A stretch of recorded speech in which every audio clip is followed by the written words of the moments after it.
Calaroga Shark Media.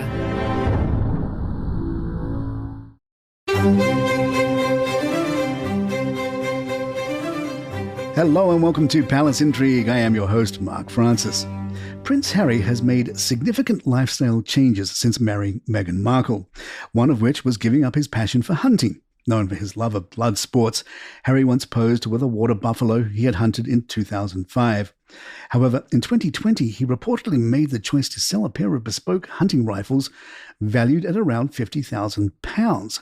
The private sale was allegedly made to a buyer who appreciated the guns for their craftsmanship rather than their royal connection.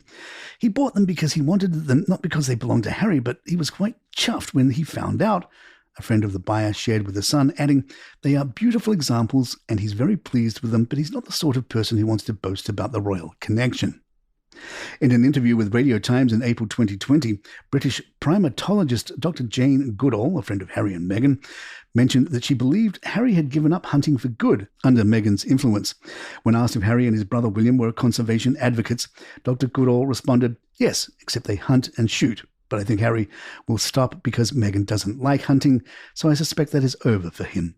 She also remarked on Harry's dedication to conservation despite his shifting circumstances, adding, "I don't know how his career is going to map out, but yes, I've been in touch, though I think he's finding life a bit challenging just now." The shift came before Harry and Meghan's relocation to North America, first to Canada and then to Los Angeles. As their lives have continued to change, Harry's commitment to conservation appears to endure, albeit with adaptations reflecting his new life with Meghan. In Spare, Prince Harry delved into the complexities of royal family dynamics and recalled an unusual Christmas gift from his great-aunt, Princess Margaret, whom he referred to as Aunt Margot. Recalling a family Christmas at Sandringham where the royals gathered to exchange gifts on Christmas Eve, Harry chose the smallest present in his stack, a package labelled from Aunt Margot. When he opened it, he found a biro pen. Surprised, he looked over and said, "Thank you, Aunt Margot." She remarked on its supposed significance, but Harry remembers it as a rather chilly gesture, thinking, "That is cold-blooded." The Duke reflected on their sparse relationship, revealing he barely knew Margaret, despite the 12.5% of DNA they shared. Describing her impact on family gatherings, he noted, "She could kill a houseplant with one scowl." Harry saw parallels between their roles as spares in the royal family. His to William and Margaret's to Queen Elizabeth. He observed the similarities in sibling rivalry and competition, saying, "Her relationship with Granny wasn't an exact analogue of mine with Willie, but pretty close." This poignant comparison highlighted the pressure and complexities both spares faced within the monarch's rigid hierarchy. Meghan Markle's penchant for wearing beige and neutral tones has been well noted, a choice she explained in her Netflix docuseries as a way to avoid overshadowing Queen Elizabeth II, who was known for her colourful attire. However, Meghan has frequently stepped out in bold red looks, a colour she returns to time and again for its powerful impact. According to stylist Kate Jones from House of Colour, red represents power, opulence, passion and love. It's an eye-catching choice that communicates confidence and strength, traits that Meghan seems keen to emphasise. Red also suits every skin tone, says Joan, making it an ideal shade for anyone willing to take the spotlight. From glamorous gowns to perfectly coordinated accessories, Meghan has embraced red for various high-profile events. Notable appearances include a scarlet Carolina Herrera gown at a Los Angeles charity gala, a striking Sophia dress at 2020 Mountbatten Festival of Music, and a red ensemble at New York's Salute to Freedom Gala in 2021. Meghan's love for red dates back even further.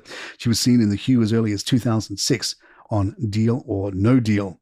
In contrast to her understated colour choices, while in the UK, Meghan's frequent use of red now seems to underscore her independence and confidence. Red, a colour also favoured by the late Queen for its visibility in crowds, appears to carry an empowering message that resonates with Meghan's public image today. More Palace in just a moment. Queen Camilla's decision to modernise royal traditions included the introduction of Queen's companions, replacing the centuries-old title of ladies-in-waiting. While their roles are largely similar, the companions perform fewer intimate duties and have a more discreet ceremonial focus. One of their more peculiar responsibilities, ensuring the exclusivity of lavatories for the Queen during royal visits, a task Lady Catherine Brooke, one of the 6 companions, handles with expertise and poise. Lady Catherine, affectionately known as Kate, brings a wealth of aristocratic experience to her role. As the daughter of Lady Susan Hussey, who served as Queen Elizabeth II's most senior lady-in-waiting for over 60 years, Kate has a first-hand education in royal protocol. Her late father, Baron Marmaduke Hussey, also had deep ties to the royal family as chairman of the BBC and a trusted figure in royal circles. Married to Sir Francis Brooke, a baronet and longtime royal representative of Ascot, Lady Catherine's connections to the royal family are undeniable. Her mother's legacy as head of heads among the ladies-in-waiting undoubtedly shaped her approach to her new role, ensuring she upholds the intricate etiquette required in royal service. The Queen's companions, all women of impeccable social standing, married to landowners or titled figures, receive a modest stipend for their work, yet the true compensation lies in the honour and prestige of serving the crown. Whether scouting lavatories or managing ceremonial duties, their contributions reflect the enduring blend of tradition and modernity within the monarchy. The Queen revealed her unusual but nutritious snack of choice, raw peas straight from the garden. During a recent school visit in Slough, the Queen said, "I tell you what I really like, eating peas straight from the garden. If you take them straight from the pod, they are delicious and really sweet. I take all my grandchildren down to the garden, and they spend hours and hours eating peas." Peas are indeed a powerhouse of nutrition, rich in vitamins C and E and zinc and antioxidants. According to the British Heart Foundation, eating peas, beans or pulses daily can even help reduce cholesterol levels. But raw peas aren't the only healthy habit in Queen Camilla's repertoire. Her son, food critic Tom Parker Bowles, has previously revealed her preference for protein-packed breakfasts like scrambled or cheesy baked eggs. While she's not opting for eggs, porridge with honey is a favourite.